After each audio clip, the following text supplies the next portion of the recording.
예비 사돈에게 한옥 게스트하우스를 운영한다고 했더니 노골적으로 무시했습니다. 아들이 IT 회사 대표라는 것, 투자를 30억이나 받았다는 것만 자랑하던 그들은 전세금 5억을 요구하면서도 정작 본인들은 아들 돈으로 살고 있었습니다. 하지만 그들은 몰랐습니다. 그 아들 회사에 투자한 사람이 바로 저라는 걸. 안녕하세요. 인생의 단면을 함께 들여다보는 시간, 인생이야기 채널입니다. 오늘도 누군가의 삶 속에서 우리가 마주할 수 있는 이야기를 들려드리겠습니다. 그럼 이야기를 시작하겠습니다. 새벽 5시면 저절로 눈이 떠집니다. 나이가 들수록 잠이 없어지나 봅니다. 20년간 회사를 경영하며 이 시간에 일어났으니 습관이 된 거겠죠. 침대에서 일어나 창문을 열어보면 어둠 속에서 한옥 기와 지붕의 곡선이 보여요. 400년을 그 자리에서 버텨온 이 집처럼 저도 묵묵히 하루를 시작합니다. 마당으로 나가 빗자루를 들고 마당을 쓸기 시작합니다. 낙엽이 하룻밤 사이 또 쌓였어요. 쓸고 또 쓸어도 계속 떨어지지만 이 단순한 반복이 좋습니다. 장독대로 걸어가 뚜껑을 하나씩 열어봅니다. 3년, 5년, 10년 묵은 장들의 상태를 확인하기 위해서요. 시간이 만든 깊은 맛이 그 안에 담겨 있습니다. 부엌으로 들어가 매실청을 따뜻한 물에 타서 우려내면 은은한 향이 부엌에 퍼지기 시작합니다. 이게 저의 아침입니다. 경상북도 안동. 이 조용한 마을로 내려온 게 벌써 10년 전입니다.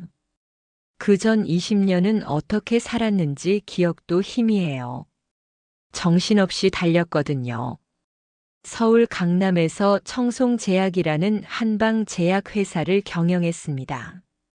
제가 남편과 함께 작은 한약방에서 시작해서 국내 1위 기업으로 키워낸 회사였죠. 아침 6시 출근, 밤 10시 퇴근이 일상이었습니다. 주말도 없었어요. 숨 쉴 틈이 없었습니다. 돈은 벌었어요. 회사는 계속 커졌고 직원도 200명이 넘었고 매출도 1,000억을 넘었습니다. 그런데 제 삶은 텅 비어갔어요.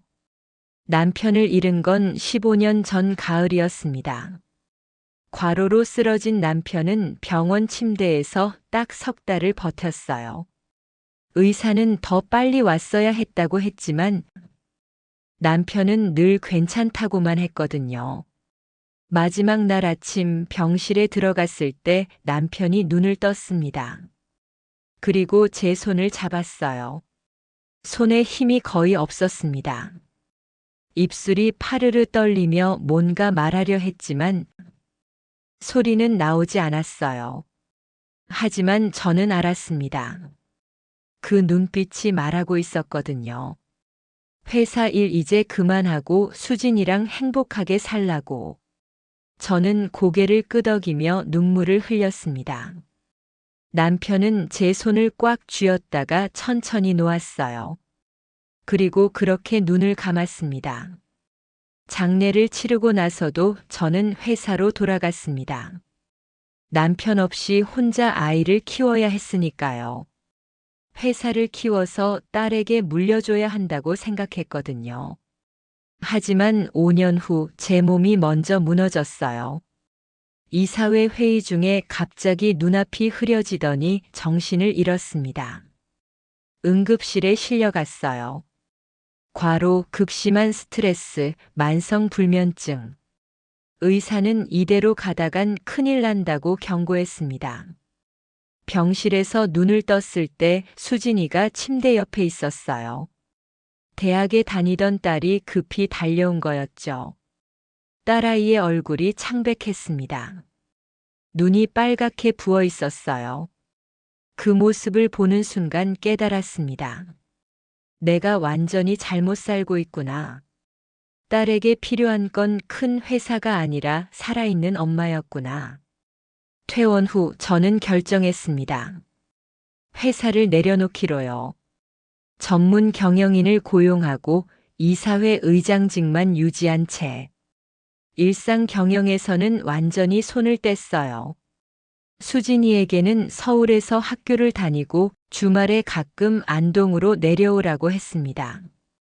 딸은 고개를 끄덕이며 주말에 꼭 내려오겠다고 약속했어요. 그렇게 저는 홀로 안동으로 내려왔습니다. 안동에는 남편과 결혼 후 신혼여행으로 왔었던 한옥집이 있었습니다. 그때 저희는 이 집에 반해서 몇 년 후 돈을 모아 샀었거든요. 남편이 마당을 거닐며 했던 말이 아직도 들립니다. 언젠가 나이 들면 여기서 살자고 조용히 늙어가자고. 혼자 그 약속을 지키게 됐습니다. 처음엔 막막했어요. 하지만 마당을 쓸고 텃밭을 일구고 장을 담그면서 조금씩 마음이 차분해졌습니다. 수진이도 주말에 가끔씩 내려오면 마루에 앉아 마당을 한참 바라보곤 했습니다. 여기 오면 숨통이 트인다고 했죠. 게스트하우스를 시작한 건 우연이었습니다. 어느 여름날 외국인 배낭여행자 둘이 묵을 곳을 찾고 있었어요. 방 하나를 내줬더니 정말 좋아했습니다. SNS에 사진을 올렸나 봐요. 그 후로 입소문이 나면서 손님들이 하나둘 늘어났습니다. 저는 그들에게 깨끗한 방과 따뜻한 차를 내줬어요. 그렇게 10년이 흘렀습니다. 수진이는 서울에서 대학을 졸업하고 회사에 취직했어요. 하지만 주말에 가끔씩 이곳으로 내려왔습니다. 청송제약은 여전히 잘 돌아가고 있었어요. 저는 분기마다 한 번씩 이사회에 참석하는 것 외에는 거의 모든 시간을 이곳에서 보냈습니다. 이제 55.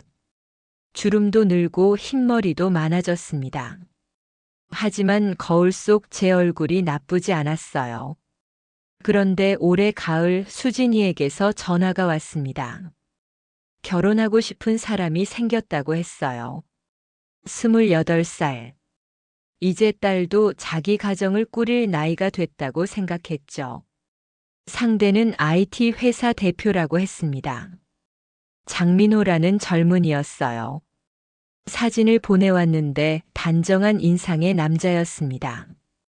조만간에 상견례를 하자고 했어요. 전화를 끊고 나서 한참을 멍하니 앉아 있었습니다. 그날 밤 마루에 나가 앉아 밤하늘을 올려다봤어요. 별이 쏟아질 듯 많았습니다. 여보, 우리 딸 결혼해요. 좋은 사람이면 좋겠어요. 바람이 불어왔습니다. 그렇게 상견례가 일주일 앞으로 다가왔습니다. 그날부터 저는 하루도 쉬지 않고 준비에 매달렸어요. 장독대에서 3년 묵은 된장을 뜨고 텃밭에서 채소를 땄어요. 송편을 빚고 나무를 묻히고 전을 부쳤습니다. 마을 사람들도 같이 축하해 줬습니다. 상견례 당일 아침. 새벽부터 일어나 한복을 꺼내 다렸어요. 거울 앞에 섰습니다. 흰머리가 섞인 머리를 단정하게 쪽지고 한복을 입었어요. 오전 11시. 대문 밖에서 차 소리가 들렸습니다. 심호흡을 했습니다. 대문을 열었어요. 그리고 그 순간 저는 알았습니다. 뭔가 잘못됐다는 걸. 은색 벤츠가 마당 앞에 섰습니다. 하지만 차 상태를 보니 꽤 오래된 것 같았어요. 차에서 4명이 내렸습니다. 수진이, 민호, 그리고 민호의 부모님. 민호는 사진으로 본 것과 같았습니다. 단정한 인상에 깔끔한 셔츠 차림이었어요. 하지만 부모님은 달랐습니다. 민호 어머니는 명품 로고가 큼직하게 박힌 핸드백을 들고 있었어요. 민호 아버지는 브랜드 로고가 선명한 골프복 차림이었습니다. 저는 밝게 웃으며 인사했습니다. 하지만 민호 어머니는 제 얼굴을 보지 않았어요. 시선은 한옥을 훑고 있었습니다. 입꼬리가 살짝 올라갔어요. 비웃는 표정이었습니다. 20년간 사업을 하면서 수없이 봤던 그 눈빛. 겉으로는 예의 바른 척하지만 속으로는 깔보는 그런 시선이었어요. 우리는 대청마루로 들어갔습니다. 저는 정성껏 준비한 자개소반을 내왔어요. 3년 묵은 매실청으로 우린 전통차였습니다. 민호 어머니는 찻잔을 쳐다보더니 손으로 밀어냈습니다. 마시지 않겠다는 뜻이었죠. 대신 핸드백을 만지작거리며 한옥을 계속 둘러봤어요. 민호 아버지가 한숨부터 푹 쉬며 게스트하우스가 요즘 시대에 돈이 되느냐고 물었습니다. 저는 외국인 손님들이 꾸준히 온다고 조용히 대답했어요. 민호 아버지가 코웃음을 쳤습니다. 시골에서 뭘 한다고 중얼거리는 소리가 들렸어요. 그러더니 본격적으로 자랑을 시작했어요. 아들이 IT 회사 대표라는 것, 작년에 투자를 50억이나 받았다는 것. 민호 아버지의 가슴이 쭉 펴졌습니다. 마치 자기가 그 돈을 번 것처럼 자랑스러워했어요. 민호 어머니가 거들었습니다. 요즘 IT 업계에서 아들 회사를 모르는 사람이 없다고, 전망도 아주 좋다고 말했어요. 옆에 앉은 민호는 고개를 숙이고 있었습니다. 불편한 표정이 역력했어요. 민호 아버지가 말을 이었습니다. 집도 서울 송파구 잠실 근처에 산다고, 집 전세가 5억이라고 강조했어요. 저는 조용히 차를 마시며 고개를 끄덕였습니다. 그렇게 한참을 이야기를 듣다 보니 점심시간이 됐습니다. 저는 사흘 동안 정성껏 준비한 음식을 내왔어요. 된장찌개, 10가지가 넘는 나물, 직접 부친 전, 생선구이, 잡채. 수진이가 어릴 때부터 좋아하던 음식들이었습니다. 하지만 민호 어머니는 젓가락을 거의 들지 않았어요. 이것저것 건드리기만 하더니 핸드폰을 꺼내 만지작거렸습니다. 외식만 해서 집밥이 안 맞는다고 중얼거렸어요. 민호 아버지도 요즘은 다들 외식한다며 집에서 이렇게 준비하는 게 오히려 힘들 거라고 말했습니다. 그 말에는 동정이 아니라 비하가 담겨 있었습니다. 수진이의 얼굴이 굳어지는 게 보였어요. 딸의 손이 떨리고 있었습니다. 저는 딸에게 괜찮다는 눈빛을 보냈습니다. 그때 민호 어머니가 한옥을 둘러보더니 여기는 좀 오래됐다고, 불편하지 않느냐고 물었습니다. 화장실이나 이런 것들이 괜찮냐고도 했어요. 그 말투에는 동정이 아니라 무시가 담겨 있었습니다. 수진이가 입술을 꽉 깨물고 있었습니다. 그렇게 불편한 식사가 끝나고 민호 아버지가 본론을 꺼냈습니다.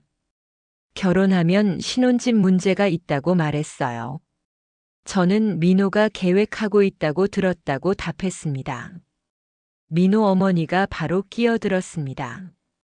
요즘 서울 전세가 최소 5억은 한다고, 신랑 집에서만 다 부담할 수는 없다고 말했어요.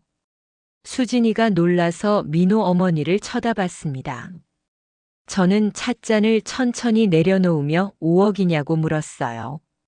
민호 어머니가 팔짱을 끼며 당연하다고 했습니다. 처가에서도 당연히 보태줘야 한다고 말했어요.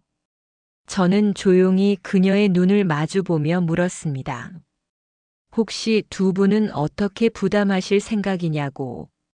침묵이 흘렀습니다. 민호 아버지의 얼굴이 굳어졌어요. 민호 어머니의 얼굴이 붉어졌습니다. 민호 어머니가 소리를 높였습니다. 왜 형편을 캐묻느냐고 무례하다고 했어요. 저는 여전히 차분했습니다. 5억을 요구하시는데 두 분은 어떻게? 부담하실 건지 궁금하다고 말했어요. 민호 아버지가 벌떡 일어났습니다. 우리 아들이 30억 투자받은 회사 대표인데 이런 취급을 받을 수는 없어요. 목소리가 높아졌습니다. 시골에서 게스트하우스나 하는 사람한테 이런 식으로 대우받을 수는 없다고요. 그 순간 수진이가 젓가락을 꽉 쥐고 있는 게 보였습니다. 손이 하얗게 질려 있었어요. 하지만 딸은 참고 있었습니다. 민호가 황급히 아버지를 말렸습니다. 하지만 민호 아버지는 이미 화가 난 상태였어요. 가자고, 이런 데서 더 이상 시간 낭비할 필요 없다고 말했습니다. 그들은 신발을 신고 밖으로 나갔습니다. 민호가 미안하다는 표정으로 수진이를 보다가 결국 부모를 따라 나갔어요. 대문이 닫히고 집안이 조용해졌습니다. 수진이는 마루에 그대로 앉아 있었어요. 눈물이 볼을 타고 흘러내렸습니다. 저는 딸을 안아주며 등을 쓰다듬었습니다. 수진이가 제 품에서 한참을 울었어요. 미안하다고, 사람을 잘못 봤다고 말했습니다. 저는 딸에게 내 잘못이 아니라고 말했어요. 그날 밤, 수진이는 방에서 혼자 있고 싶다고 했어요. 저는 마당에 나가 앉았습니다. 별이 많았습니다. 저는 결심했습니다. 민호 집안이 정말 어떤 사람들인지 제대로 알아봐야겠다고, 딸을 지켜야겠다고. 다음 날 아침, 수진이는 일찍 서울로 올라갔어요. 다음 날 회사 출근 때문이었죠. 딸의 얼굴이 많이 상해 있었어요. 저는 수진이를 배웅하고 이태준 부사장에게 전화를 걸었습니다. 장민호라는 IT 회사 대표에 대해 물었어요. 잠시 침묵이 흘렀습니다. 이태준 부사장이 테크온이라는 회사를 말하며 그 회사에 저희가 투자했다고 말했어요. 심장이 쿵 내려앉았습니다. 작년에 30억을 투자했다는 말에 저는 세상에 이런 우연이 있나 싶었습니다. 자세한 내용을 보고해 달라고 했어요. 이틀 후, 저는 서울 청송제약 본사로 향했습니다. 이태준 부사장이 두꺼운 보고서를 펼쳤습니다. 테크온은 유망한 스타트업이라고 했어요. 장민호 대표는 개발 실력이 뛰어나고 앱 평가도 좋다고 했습니다. 하지만 투자금 집행 내역에 이상한 부분이 있다고 했어요. 3억 원이 컨설팅 비용이라는 명목으로 빠져나갔는데 계약서나 보고서가 없다고 했습니다. 그 돈은 장민호 대표 아버지 개인 계좌로 들어갔더군요. 저는 보고서를 자세히 읽었어요. 더 조사해 달라고 했습니다. 일주일 후, 더 자세한 보고서가 왔습니다. 장민호 아버지는 3억 원을 빼냈고 그 돈으로 명품 구매, 골프 회원권, 수입차 중고 구매, 아들 회사 돈으로 허세를 부리며 산 거였어요. 저는 보고서를 덮고 한숨을 쉬었습니다. 민호 본인은 아마 몰랐을 거예요. 그 주말, 금요일 저녁, 수진이가 안동에 내려오지 않았습니다. 대신 전화가 왔어요. 회사 일이 많아서 이번 주는 못 내려간다고 했습니다. 딸의 목소리가 힘이 없었어요. 전화를 끊으려는데 수진이가 다시 말했어요. 민호 어머니한테 전화가 왔다고 했습니다. 제 손이 멈췄습니다. 수진이는 한참을 침묵하더니 입을 열었습니다. 오늘 낮에 전화가 왔는데 전세금으로 2억 5천만 원을 준비할 수 있냐고 물어봤다고 했어요. 심장이 쿵 내려앉았습니다. 신혼집 전세금 5억 중에 절반이라도 내야 한다는 말을 들었다고 했습니다. 수진이의 목소리가 떨렸습니다. 그리고 민호 어머니가 엄마 얘기를 했다고 말했어요. 제 손이 꽉 쥐어졌습니다. 수진이가 말을 이었어요. 엄마, 민호 오빠 어머니가. 엄마는 시골에서 게스트하우스나 하시는데 얼마나 벌겠냐고 했어. 민호 같은 신랑감 흔하지 않다고 놓치면 나만 손해라고. 딸의 목소리가 점점 작아졌습니다. 그리고 민호 오빠는 30억 투자받은 회사 대표니까 이런 사람 다시 만나기 힘들다고. 내가 감사해야 한다고.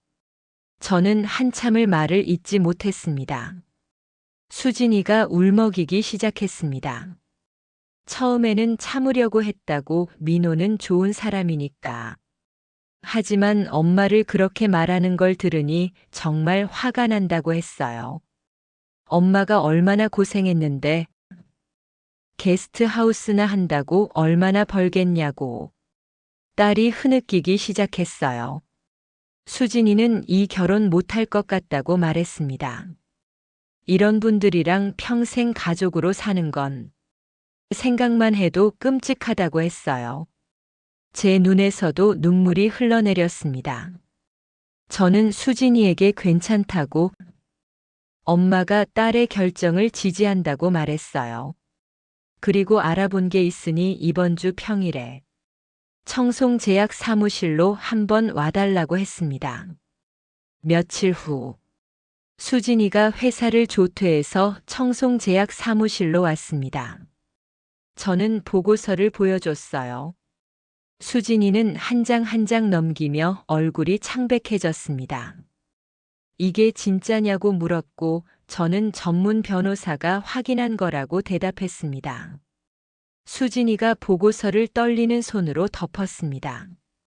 한참을 침묵하더니 딸이 입을 열었어요. 전화 받을 때는 정말 화났다고 했습니다. 근데 알고 보니 아들 돈으로 허세 부리면서 2억 5천을 요구한 거라고 했어요. 수진이가 고개를 들어 저를 봤습니다. 확실히 결혼 못하겠다고 말했습니다. 민호는 좋은 사람이지만 이런 부모님과는 절대 가족이 될 수 없다고 했어요.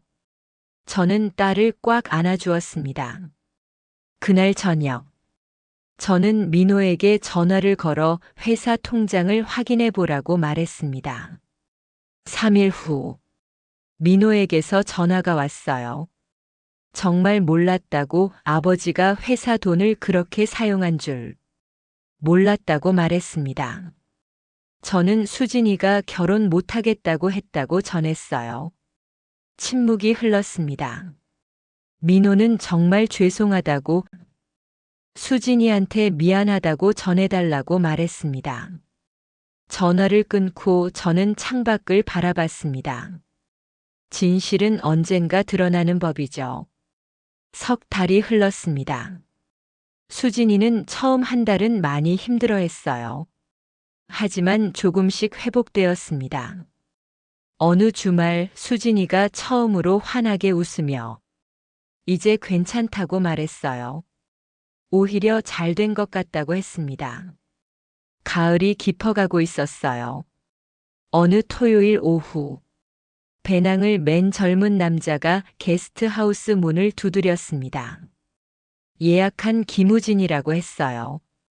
단정한 인상의 30대 초반 남자였습니다. 마루에 앉아있던 수진이가 벌떡 일어났습니다. 두 사람은 서로를 알아보고 놀라워했어요. 10년 만에 재회한 같은 대학 동아리 선후배 사이였습니다. 우진은 한약연구원이었어요. 안동 지역에 약초를 조사하러 왔다고 했습니다. 그날 저녁 세 사람은 마루에 앉아 차를 마셨습니다. 우진은 한약 이야기를 재미있게 풀어냈어요. 수진이의 목소리가 밝아졌습니다. 저는 부엌에서 그 모습을 지켜봤습니다. 수진이의 얼굴에 편안한 미소가 번졌어요. 우진은 일주일 동안 청송제에 머물렀습니다. 저는 두 사람을 위해 맛있는 음식을 해주며 조용히 지켜봤습니다. 우진은 허세가 전혀 없는 사람이었어요. 부모님이 경북 영주에서 사과 농사를 짓는다며 핸드폰으로 사진을 보여줬습니다. 소박하지만 따뜻해 보였어요. 일주일 후 우진이 떠날 때 수진이는 많이 아쉬워했습니다. 그 후로 우진은 자주 안동에 내려왔어요. 두 사람은 천천히 가까워졌습니다. 석 달 후 우진이 저녁 식사 자리에서 조심스럽게 말했습니다. 수진이와 사귀어도 되겠냐고 물었어요. 수진이는 좋다고 했다며 얼굴이 빨개졌습니다. 저는 우진에게 우리 딸 잘 부탁한다고 말했어요. 1년이 흘렀습니다. 수진이와 우진은 결혼을 결심했어요. 이번 상견례는 처음부터 달랐습니다. 우진의 부모님은 영주에서 직접 키운 사과를 한 박스 가져오셨어요. 정성껏 키운 사과라며 건네주셨습니다. 우진 어머니는 소박한 차림이었지만 따뜻한 미소를 가지고 계셨어요. 우진 아버지는 아들이 돈을 많이 못 벌어서 수진이한테 미안하다고 했습니다. 저는 우진이 좋은 일 하고 있다고, 한약 연구하면서 사람들 건강 돕는 게 정말 훌륭한 일이라고 말했어요. 상견례는 화기애애하게 끝났습니다. 예단이나 전세금 이야기는 나오지도 않았어요. 결혼식 날, 청송제 마당에서 작은 결혼식이 열렸습니다. 마을 사람들이 모두 왔어요. 수진이는 한복을 입고 행복하게 웃었습니다. 저는 딸의 손을 우진에게 건네며 속으로 남편에게 속삭였습니다. 여보, 우리 딸 좋은 사람 만났어요. 바람이 불어와 마당의 나뭇잎을 흔들었어요. 수진이와 우진의 결혼 후 2년이 흘렀습니다. 손주가 생겼어요. 수진이가 낳은 예쁜 여자아이 서아. 주말이면 수진이 가족이 내려왔습니다. 수진이는 이렇게 행복할 수 있을 줄 몰랐다며 제 손을 잡았어요. 어느 가을날 오후, 게스트하우스 문을 두드리는 소리가 들렸어요. 문을 열자 초라한 차림의 남자가 서 있었습니다. 장민호였어요. 2년 전보다 훨씬 수척해진 얼굴이었습니다. 저는 그를 안으로 들였습니다. 차 한 잔을 내밀자 민호는 떨리는 손으로 받았어요. 민호는 회사 문을 닫았다고 말했습니다. 천천히 이야기를 들었습니다. 아버지가 빼돌린 돈을 메우려다가 더 큰 빚을 지게 됐고, 결국 회사는 부도가 났다고 했어요. 아버지는 횡령죄로 처벌받았고 자기가 직접 신고했다고 했습니다. 저는 부모님 잘못은 부모님 몫이라고 말했어요. 민호는 수진이가 어떻게 지내냐고 조심스럽게 물었습니다. 저는 결혼해서 좋은 사람 만나 행복하게 산다고 말했어요. 민호는 고개를 끄덕이며 그래서 더 죄송하다고 말했습니다. 저는 명함 하나를 꺼냈어요. 청송제약 이태준 부사장 명함이었습니다. 연락해보라고 건넸습니다. 민호는 자기가 정말 그래도 되겠냐고 물었어요. 저는 민호가 능력 있는 사람이라고, 과거에 얽매이지 말고 다시 시작하라고 말했습니다. 민호는 깊이 고개를 숙였어요. 6개월 뒤, 민호에게서 편지가 왔습니다. 청송제약에서 일하게 됐다고 했습니다. 처음부터 다시 시작하는 마음으로 열심히 하고 있다고 했어요. 이제는 진실되게 살겠다고 썼습니다. 저는 편지를 접으며 미소 지었어요. 그날 저녁 수진이에게 전화가 왔습니다. 민호에게서 사과 편지가 왔다며 용서해 주기로 했다고 말했어요. 수진이는 엄마 덕분이라고, 엄마가 그때 막아줘서 지금 자기가 이렇게 행복한 거라고 말했습니다. 전화를 끊고 저는 마루로 나갔어요. 밤하늘에 별이 쏟아질 듯 많았습니다. 거짓과 허세는 무너지고 진실만이 남았습니다. 저는 따뜻한 차를 마시며 생각했어요. 돈이나 명예보다 진짜 중요한 건 진심으로 살아가는 것. 딸은 진실된 사람과 행복하고 민호는 새로 시작할 기회를 얻었고 저는 이 고요한 한옥에서 평화로운 노년을 보내고 있습니다. 손주 서아가 자라서 할머니에게 물을 거예요. 세상에서 제일 중요한 게 뭐냐고. 그럼 저는 이렇게 대답할 겁니다.